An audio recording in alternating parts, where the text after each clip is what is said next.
You know, most of my videos about BBTAG are just mostly just bullshit about me saying, oh, I don't like about this. What I don't like about this. Why do I want this? Why do I want this? Like, it's the same loop over and over again. So I decided to make a more positive video about what exactly I like about this game. Now, BBTAG is a game I have a love-hate relationship with. I don't exactly hate the game, but I can't bring myself to necessarily love it either. But I do like playing the game. And I guess this is a nice way to talk about the gameplay. Now, the gameplay is obviously the main thing of Cross-Tag, you know? I mean, it's a fighting game, duh. But I actually do like the gameplay. As a matter of fact, I play it more than the base BlazBlue games, which is funny to me because I really do love BlazBlue. I do love the BlazBlue games, I play them a lot. But I think I've sunk more hours into BBTAG, mostly for the fact that I just like the gameplay a lot more. Not saying I like it more than the base games, I'm just saying that I can, you know, have more fun with it. And you know what, I mean, with this game, I can actually play characters I never thought of picking before. For example, let's say someone like Hakumen. Like Hakumen in the older, Hakumen in the mainline BlazBlue games, I never play him. I would pick him, you know, goof around with him, laugh for a bit, and then just not play him ever again. Cross-Tag, I actively can play Hakumen, and I actually like playing as him. He feels so refreshing to play as because it's someone new. Usually when I play BlazBlue, I stick to characters I can actually get hold of because they be easier characters, so I want to, you know, pull my hair out trying to figure them out. So, for example, Ragna. Ragna's the easiest character I can think of in the entire BlazBlue games to play, so I just pick him. Just pick him, and I've been doing that in every BlazBlue game since Calamity Trigger. So, you know, the fact that I can play as new characters, have brand new teams and shit, like Hard, Labrys, you know, etc., like characters even beyond BlazBlue ones, I do like enjoying in this game. I like the gameplay of this game. I think the one thing I defend about Cross-Tag is the gameplay itself. Granted, it's not for everyone. I've heard people shit on the gameplay so hard. Now, you know what? That's fair for them. A game's not going to appeal to everybody, but it appeals to me, you know. And I feel like if I'm having fun, I guess it doesn't matter. I like playing BBTAG. But yeah, I even like the change they brought in 2.0. You know, the whole delay entry thing, or like, what was that thing called? My head just faded from like for a second. Oh yeah, the when you finish off the out combo, can swap in the party, swap in your second team member. I like those things. I like the gameplay. It's really fun.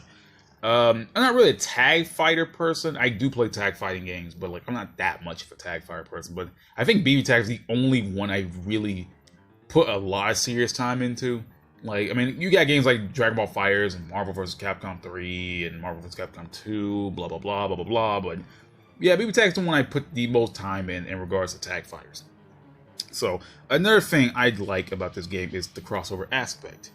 Like, I wouldn't enjoy BBTAG as much if it was just a straight up BlazBlue tag fighter with nothing else to it.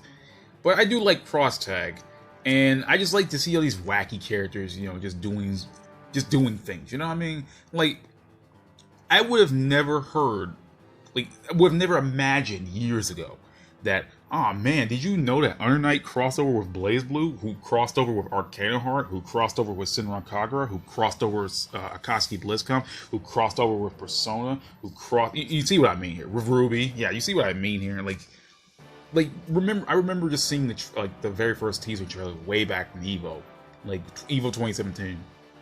And Jubei was revealed for Central Fiction. I was like, oh shit, that's awesome. Then I see an announcement, like, oh man, Blaze was going to cross over Persona, Under Night, and Ruby of all things, which I wasn't expecting. At the time, I didn't even know what Under Night was. I knew what Under Night was, but I didn't know anything about the game other than who the hell Hyde was. I just saw him on the pictures of things, and I didn't know anything about Ruby. So BBTAG was a good introduction for me to get into Under Night. I like Under Night. And Ruby, even though I haven't seen it in a while, I did like seasons of 1, 2, 3. I enjoyed seasons 1 to 3 of Ruby. And I think it's because of BBTAG, I'm glad I was able to see those shows. See the show, see the game, see the show of Ruby, played Under Night the game. Okay, I almost got that backwards. Talking too fast.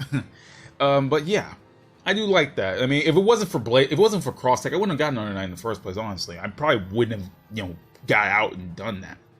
And it was because of BBTAG I actually went out my way to get Chaos Code, despite not having to do anything with BBTAG. But it gave me more appreciation of more 2D fighters that I wanted to play more of. I mean, BlazBlue did that, but BlazBlue did that, but CrossTag kind of pushed it up even more. So, I do like the 2.0 story mode. You know, the fact that they have every character, they give every character in that story mode screen time, it's just so good. All 53 characters get at least something to do in that story mode. Where you had the original 4 story modes, like, you know, episode BlazBlue, episode Persona, episode Arnite, episode Ruby. They weren't bad, but they weren't good enough, you know? Like, you had characters who just weren't even playable, who were in there, like, for example, Jubei, Carmine, Hakuben, etc., etc. And they didn't really attribute anything, they pretty much just felt like advertisers say, haha, we got these DLC characters. If you want to actually know what these characters are up to, you might want to buy them. And it was just, the story mode just felt like it was super rushed, and they needed to have a story mode just to justify it being a BlazBlue game, and BlazBlue was known for having story modes. Like, it just didn't feel right. Like, it felt like a semi-serious attempt to have a story made. And I just didn't enjoy it all that much. Episode 2.0 blows it completely out of the water and then some. Like, the character interactions feels great. You got this just shit happening that's fun. That's all I ever wanted from this crossover game. Just the characters to be stupid and have fun. That's all I wanted. I didn't ask for much.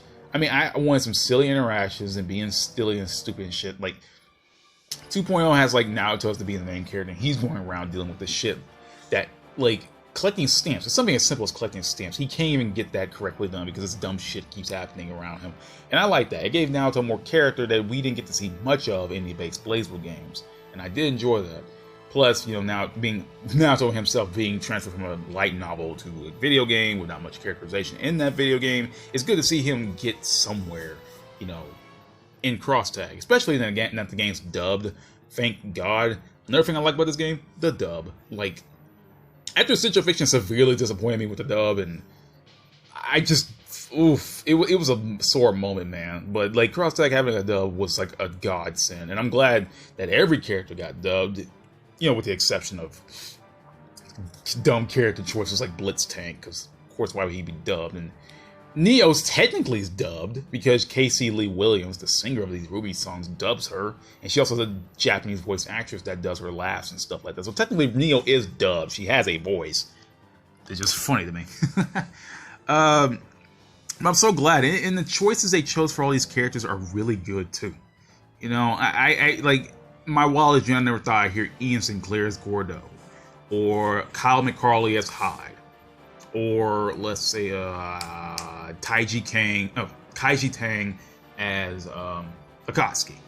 Or, you know, just the character choices were really well done. People had, like, problems with Carmine being chosen by Greg Chun, but I feel like it fits him perfectly now, because Carmine, like, looking through his story, just remember what he did on that story mode. He just doesn't seem like he should be taken all that seriously. He's just more of like a thug with superpowers, and, you know, I guess the voice does perfectly fit him in a way.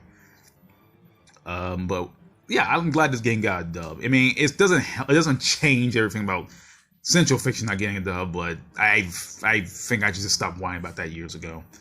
What else? What else do I like? Oh yeah, interactions. Interactions are fun. Like, I remember when people got up in arms about the Volume 7 DLC, where, like, Naruto's left Teddy Hart didn't get any interactions. And I was pissed too, because I'm like, well, the characters were for free. And I'm sad they didn't get no interactions, though. But I'm glad the characters were free at a point, you know.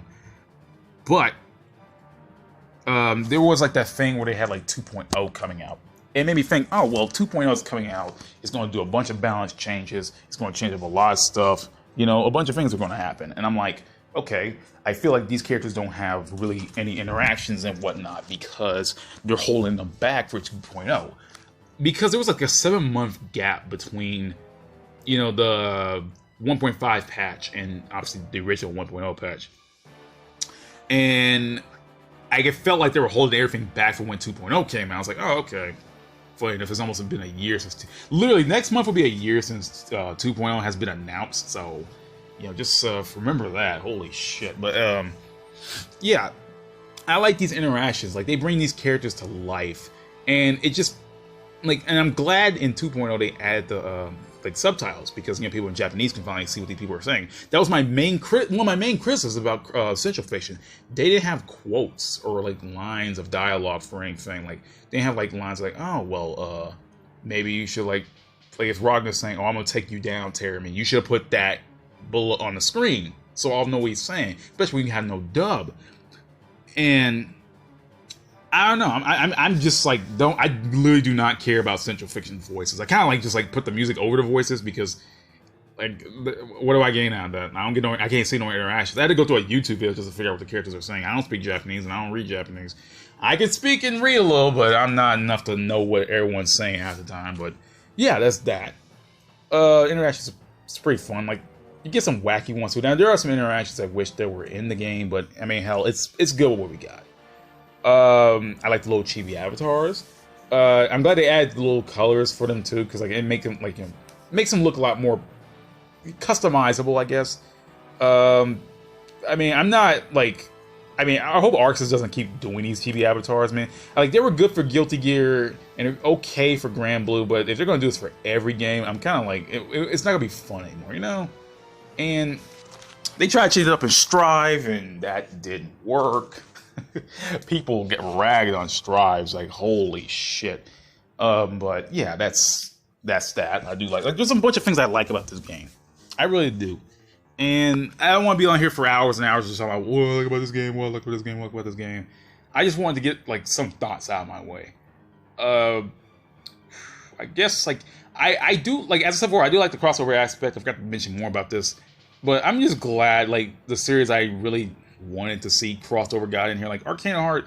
I'm so glad got in this game, because I really do like Arcana Heart. And you know, people dismiss it because like, oh, it's a waifu fighter, blah blah blah, and whatever. But I do like playing Arcana Heart. I do like Heart herself. I'm glad she's in here. Senran Kagura, I actually got into Senran Kagura because of Cross Tag. Honestly, I've been thinking about it for a while, but after 2.0 came out, I was like, you know what? I'm gonna get into Senran Kagura. I'm gonna start playing these games, and now I've played Burst Renewal, Estival Versus, and Peach Beach Splash.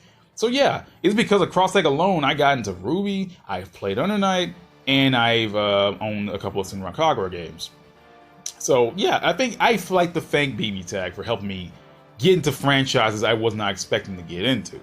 I mean, actually, I think it was because of BBTAG I started playing Arcana Heart, because like not too long, like it wasn't like I think it was because this was before Heart was announced. Yeah, I played Arcana Heart before Heart was announced, but I guess it was like a precursor. It's like, oh man, you know, like you should play this game preparation to understand these Arcana Heart characters. I'm like, I mean, how was I supposed to know? Like it was going to happen. I wasn't expecting that to happen.